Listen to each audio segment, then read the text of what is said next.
Hi నేను Satish. Voting video analysis చేసుకునే ముందు మీకు ఒక ప్రశ్న ఏమంటే, ఎవరికి వాళ్ళే నన్ను టార్గెట్ చేశారు, నన్ను టార్గెట్ చేశారు, నన్ను టార్గెట్ చేశారని హౌస్ మేట్స్ అనుకుంటూ ఉన్నారు.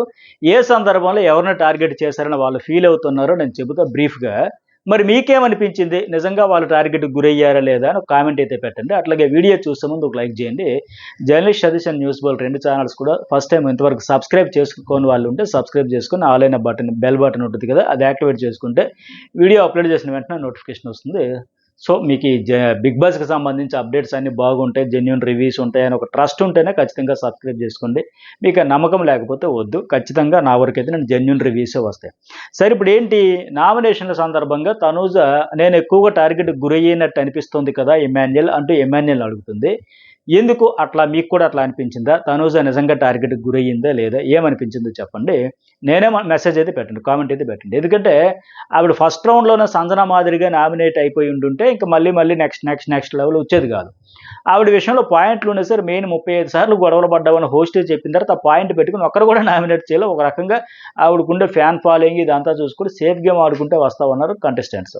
సరే, ఆవిడ ఫీల్ అయితే అట్లా ఉంది. మరి ఆవిడ గురించి చెప్పండి. ఇక భరణి శంకర్ కూడా నన్ను సేఫ్ గేమ్ ఆడుతున్నానని నన్ను టార్గెట్ చేశారు. అట్లాగే ముగ్గురు నామినేషన్ చేశారు. అట్లాగే నిఖిల్ కూడా మరి సేఫ్ గేమ్ ఆడాడు కదా, అట్లా కూడా ఆయన కూడా స్టాండ్ తీసుకోలేదు కదా, నువ్వు డిస్కషన్ పెడుతున్నాడు. ఆ పాయింట్ కూడా అతని ఓటింగ్ పర్సంటేజ్ వచ్చేటప్పుడు చెప్పుకుందాం. ఇంతకీ భరణి నిన్న ఎవరైనా నామినేషన్లో టార్గెట్ చేస్తారా లేదా? అట్లాగే సంజన చెప్పకపోయినా టార్గెట్కి గురయ్యిందనే విషయం క్లియర్గా అర్థమైంది. నేను బొమ్మల టాస్క్లో ఆవిడ బొమ్మ అయితే ఎవరు 7గురిని బతిమలాడుకుని ఎవరిని పట్టించుకోలే. అట్లాగే ఇవాళ ఈ కెప్టెన్సీ కంటెండర్స్ టాస్క్లో కూడా నలుగురు చెప్పిన 3 టీంలు అయ్యారు, ఆవిడని కంప్లీట్గా పట్టించుకోలే. ఆవిడైతే ఉండిపోయింది బయట. సో ఇప్పుడు ఈ ముగ్గురులో ఎవరు నిజంగా టార్గెట్కి గురయ్యారు అనిపించింది ఒక కామెంట్ అయితే పెట్టండి, సరేనా? ఇక వీడియోలోకి వెళ్ళే ముందు ఏంటంటే, ఫస్ట్ ఓటింగ్ అన్ని రకాల ప్లాట్ఫామ్స్లో చూసుకునే సరే తనూజ 27 నుంచి 1% పెరిగి 28% ప్రస్తుతానికి వీడియో చేసే సమయానికి యావరేజ్గా ఉంది. కొన్ని చోట్ల ఎక్కువ ఉండొచ్చు, కొన్ని చోట్ల తక్కువ ఉండొచ్చు. సో నేను కలిపి చెప్పేది ఏంటంటే, యావరేజ్గా ఏదన్నా యూట్యూబ్ ఛానల్లో కేవలం నలుగురే పెట్టేటుండేటప్పుడు అది ప్రామాణికంగా తీసుకోలేము. ఎందుకంటే ఆ మిగతా రాని వాళ్ళందరూ హౌస్ మేట్స్, మిగతా వాళ్ళ ఓట్లు షేరింగ్ ఇవన్నీ ఉంటాయి కనుక. సో యావరేజ్ సరాసరి చూస్తే 28 ఫస్ట్ ప్లేస్లో ఉంది, నో డౌట్. నేను నామినేషన్లు కూడా ఈవిడికే బంపర్ ఆఫర్ వచ్చింది. 3 ప్రోమోలు కూడా ఈవిడే హైలైట్ అయితే వచ్చింది, చూసారా? అట్లాగే ఇంకోటి ఏంటంటే, భరణి మీద, దివ్య మీద చాలా ఓపెన్ అయింది. గతంలో కంటే చాలా బెటర్ అయ్యింది. ఇంకా మొహమాట పడకుండా భరణి నాన్న ఏం ఫీల్ అవుతాడో, దివ్య ఏమనుకుంటుందో ఇవేమీ లేకుండా తను పాయింట్లు చెప్పాలనుకున్నట్టు చెప్పింది. అలా ఒక్క పాయింటే కంటెండర్ విషయంలో ఫస్ట్ టైం తను యాక్సెప్ట్ చేసి తను కూడా కంటెండర్ అయిన అప్పుడు సైలెంట్గా ఉండి, తర్వాత వచ్చే నామినేషన్లప్పుడు మీరు ఎందుకు అందరికీ ఇవ్వలేదని అక్కడ వైలెంట్గా రియాక్ట్ అవ్వడం, అదొకటే బిస్కెట్ అయిపోయింది. కానీ మిగతా పాయింట్లు అనేది మ్యాక్సిమం బాగానే డిఫెండ్ చేసుకుంది. మెయిన్ భరణి సేఫ్ గేమ్ విషయంలో ఎట్లా ఎఫెక్ట్ అవుతున్నాడు, ఎందుకు ఓపెన్ అవ్వట్లేదు, స్టాండ్ తీసుకోవట్లేదని ఆల్రెడీ ఒక కాన్ఫిడెంట్గా వచ్చి ఒక స్వాగ్తో వస్తారనుకుంటే వచ్చినట్టే వచ్చి మళ్ళీ తుస్సుమనిపోయింది అని చెప్పడం చాలా బాగుంది. అతనికి నిజంగా ఒక రకంగా చెప్పాలంటే దివ్య కంటే తనూజ చెప్పిందే కరెక్ట్. అతడు ఎటు మొహమాటస్తుడు, మార్చుకోలేడు. ఈవిడే చాలా ఓపెన్గా చెప్పింది. ఇప్పటికీ అలాగే దివ్య విషయంలో కూడా ఆవిడ ప్రతి సందర్భంలో భరణికి ఒక షాడోలాగా అయిపోతుంది. అంటే లైవ్లో కూడా ఇంతకు ముందు నాకు వీడియో అనలైజ్ చేసి చూడండి. ప్రతి దాంట్లో కూడా ఆవిడే జోక్యం చేసుకుంటే ఆవిడే దూరిపోతే ఇవన్నీ ఎక్స్పోజ్ చేయడంలో హైలైట్ అయింది. అయితే ఇక తనూజ గ్రాఫ్ పెరుగుతుందా తగ్గుతుందా అనేది ఇకపైనే క్రూషియల్ టైం, ఇది చాలా ఇంపార్టెంట్ టైం. ఇక నా దగ్గరికి సీజన్ ఆల్మోస్ట్ 9 వారాలు అంటే ఇక పైన అన్ని కూడా ఇక మరి సీక్రెట్ టాస్క్ ఇదంతా ఆడిస్తూ ఉంటుంది బిగ్ బాస్. ఇక్కడ గొడవలు అయితే, పంచాయతీలు అయితే, దీన్ని బట్టి కూడా ఎవరికి ప్లస్ ఎవరికి మైనస్ ఈ వీకెండ్కి వచ్చేసరికి కూడా ఇంపాక్ట్ అయితే క్రియేట్ అవుతుంది. ఇక కళ్యాణ్ ఒక 21% ఉంది, ఇతడు కూడా పెరగడానికి ఛాన్స్ ఉంది. కానీ వీకెండ్ హోస్ట్ ఇచ్చిన కన్ఫ్యూజ్తో ఫ్రెండ్స్ ఫీడ్బ్యాక్ అస్సలు తీసుకోకు, అస్సలు వాళ్ళ మాట వెనుకో పట్టించుకోకు, పెడచెవిని పెట్టిన మాదిరిగా అది తప్పు, ఖచ్చితంగా తప్పే, అట్లా చేయకుండా ఉండాల్సిందే. ఆయన కన్ఫ్యూజ్ అయిపోతున్నాడు, ఆలోచిస్తున్నాడు. కానీ ఇటు తనూజకి దూరంగా ఎగ్నెస్ట్గా ఆడాలా, తనూజతో చుట్టూ ఉంటే ఆవిడతోనే ఫ్రెండ్లీగా ఉండాలి, ఏమీ అర్థం కాని పరిస్థితి అయిపోతా ఉంది. సో మార్చుకుంటే మరి ఎట్లా, ఇంకేదైనా ఫీడ్బ్యాక్ వచ్చే అవకాశం ఉందంటే ఇక ఫ్యామిలీ వీక్ ఇంకా కొద్దిగా లేట్గా పెట్టచ్చు సీజన్లో. వచ్చేసరికి పుణ్యకాలం పూర్తి అయిపోతే అతనికి అర్థం కాదు. ఈలోగా బిగ్ బాస్ తను చేయాలనుకున్న దాంట్లో చేసేసి సెట్ చేయాలనుకున్నదా సెట్ అయిపోద్దని అర్థమవుతుంది. ఫ్యామిలీ వీక్ అంటే ఇంకెప్పుడు ఉంటుంది, నాకు తెలిసి 11వ వారమో 12వ వారం పెడితే ఇంకేముంది అప్పుడు చెప్పడానికి చెప్పకపోవడానికి. గుడ్డులో మెల్ల అప్పుడైనా సరే అంతా ఎంతో కొంత ఫీడ్బ్యాక్ ఇస్తే ఎంతో కొంత ఉపయోగపడుద్దాం అనుకుంటున్నా.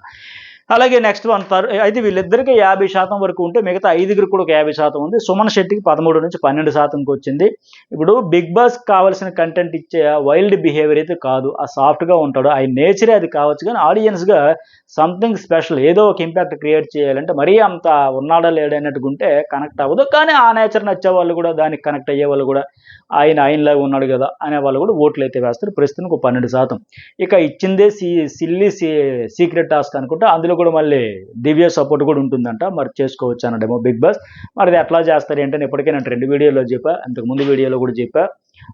టెట్రా మిల్క్ పాలు తాగడం, ఎవరైనా కూర్చుంటే లేపడం, ఇట్లాంటి టాస్క్లు అంటే మరి దానివల్ల ఫన్ వస్తుందా, గొడవలు వస్తాయా, ఫైర్ వస్తుందా చూద్దాం. ప్రస్తుతం 12% ఉంది.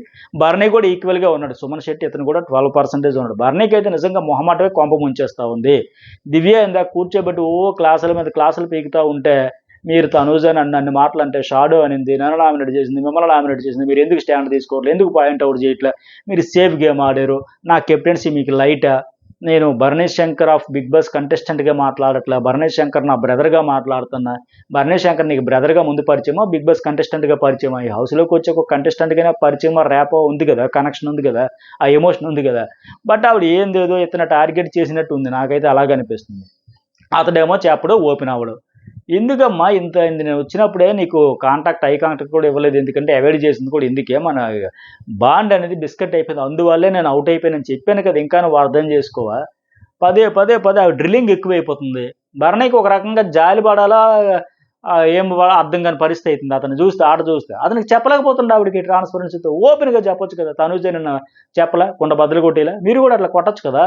దివ్య అవసరమా ఇవన్నీ, దీనివల్లే బిస్కెట్ మన ఇద్దరికి ఏమో పాడైపోతుంది. ఆడియన్స్కి 1% కూడా నచ్చలేదు అని ఒక మాట చెప్తే ఆయన ఇంక దూరంగా ఉండమని చెప్పక్కర్లే, ఆవిడే పరిగెడుతుంది. ఆవిడేందో మరి అర్థం కావట్లేదు. మళ్ళీ అంటుంది, నేను బయటికి వెళ్ళాక నాకు అర్థమవుతుందేమో, నేను ప్రతి దాంట్లో మీకోసం స్టాండ్ తీసుకుంటున్నాను అంటున్నారు, ఎందుకు అంటున్నారు అని. ఇంకెంతకంటే ఏం కావాలండి. నిన్న ఎగ్జాంపుల్స్ కూడా తనూజ చెప్పింది కదా, హౌస్ మేట్స్ కూడా అదే ఫీల్ అవుతున్నారని. ఇతను కూడా విసుక్కుంటూ ఏదో రకంగా డైరెక్ట్ చెప్పలేకపోయినా ఇండైరెక్ట్ హింట్ ఇస్తున్నా ఆవిడకి అర్థం కావట్లేదు. సరే ఆవిడ ఓటింగ్లో లేదనుకోండి వారం, బట్ బర్న్ అయితే 12%, సంజన ఒక 11%. సంజనాకి నేను స్టార్టింగ్లో చెప్పినట్టుగా నిన్న తీసుకోకపోవడం కావచ్చు, ఇవాళ తీసుకోకపోవడం కావచ్చు, కొద్దిగా సంజన నుంచి ఆ ఎంటర్టైన్మెంట్, ఆ ఫన్ మోడ్ కంటెంట్ అయితే తగ్గింది.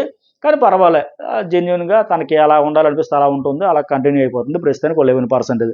ఇక బాటమ్ 2లో మాత్రం రాము రాథోడ్ అండ్ సాయి ఉన్నారు. రాము రాథోడ్ డబుల్ ఎలిమినేషన్ అయితే రాము సాయి ఇద్దరు వెళ్ళిపోవచ్చు. సింగిల్ ఎలిమినేషన్ అయితే రాము అయినా కావచ్చు, సాయి అయినా కావచ్చు, అట్లా ఉంది పరిస్థితి. సాయికి 6 to 7% వస్తే రాము యాజ్ ఇట్ ఈస్గా 8% దగ్గర కొనసాగుతున్నాడు. రాముకి మెయిన్ ఉండాలని కూడా లేనట్టే ఉంది, సీరియస్నెస్ లేదు. ఆయన అయోమయంగా ఉంటూ వాళ్ళు గొడవలు పడితే మళ్ళా చూస్తా, ఎంజాయ్ చేస్తా. నిన్న కూడా మళ్ళీ ఇప్పుడు రీతు చౌదరి అతను 2 చపాతీలు 2 ఫ్రైడ్ రైస్ స్పూన్లు అని చెప్పేసి గోడవలు పడుతుంటే మళ్ళీ పగలబడి నవ్వుతా ఉన్నాడు. రీతు అక్కడ గోల పెడుతుంటే అవతలోడు ఎమోషన్తో సంబంధం లేకుండా కంటిన్యూ అవుతున్నాడు. బట్ ఆయనకి కూడా ఎంత వేగంగా ఇంటికి వెళ్ళిపోదాం అన్నట్టు ఉంది. మరి అలిసిపోయిన ఆడి అనుకుంటున్నాడు, ఒత్తిడికి గురి అవుతున్నాడు. అసలు ఎందుకో కానీ ఆయన బహుశా ఈ వారం అవుట్ అయిపోవచ్చు. సాయి శ్రీనివాస్కి కొద్దిగా జీలో ఎమోషన్గా కనిపిస్తుంది కనుక ఇతను ఉంటే బెటర్ అనుకోవచ్చు. సో ప్రస్తుతానికి వీళ్ళిద్దరి మధ్య పెద్ద డిఫరెన్స్ లేదు, 1 నుంచి 2% ఉంది. వీళ్ళిద్దరి కంటే పైన సంజన కొద్దిగా బెటర్గా ఒక 3-4% ఉంది. సో డబుల్ అయితే సాయిరామ్, లేదంటే రాము కానీ సాయి కానీ. మరి మీకేమనిపించింది, ఎవరు ఉండాలనుకుంటున్నారు, ఎవరు వెళ్తారనుకుంటున్నారో మెసేజ్ పెట్టండి. మన ఛానల్స్ నుంచి ఫస్ట్ అప్డేట్స్ అన్నీ వస్తున్నాయి. లెందీ లేకుండా, బ్రీఫ్గా, సూటిగా, సుత్తి లేకుండా మంచి అప్డేట్స్ కోసం సబ్స్క్రైబ్ చేసుకోండి. మీ కామెంట్ కూడా పెట్టండి.